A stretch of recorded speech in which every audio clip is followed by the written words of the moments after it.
by creating an appeal to something much higher. Yeah, right.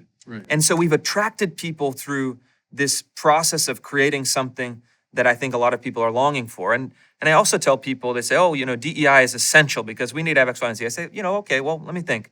I'm a part of an organization, my local parish. We have people from all over the world. Our priests are, a kind of European American, a priest from Africa, and a priest from the Philippines. Yeah. And we all submit to their leadership willingly with an open heart. And our parish is very diverse. But that's very odd. We don't have a DEI department. We don't talk about diversity. We don't talk about inclusion. They are preaching something much higher than that. And then in an automatic process, all of us kind of naturally are looking up, and then we're looking around and saying, hey, we have a shared enterprise that transcends those categories. It doesn't seek to solidify those categories. I think that's a much better approach. Yes, it's as old as Aristotle, right? If you want a friendship to endure, the friends cannot just fall in love with each other. They have to fall in love together with a transcendent third. That's right. And it's a fantastic idea, and it comes up into the Christian tradition too.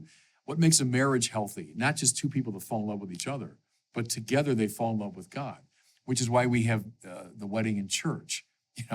When I was doing marriage preparation, I often ask that question, like, why do you guys want to get married in church? Oh, because we love each other. And I said, well, that's great, but that's no reason to get married in church. And I tried to lead them to the point to say, together we're in love with God, and we believe that God brought us together for his purposes.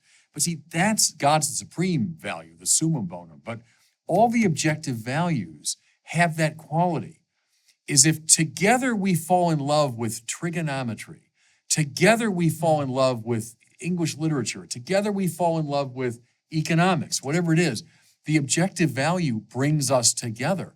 When you bracket that, what you're left with is this fussy, self-involved, antagonistic, balkanized society. And so that's where the lack of teleology contributes to this problem. I think I think it is the fundamental problem in our society today. All of our institutions have lost the sense of telos, and then they cannot defend it because they don't even know what it is.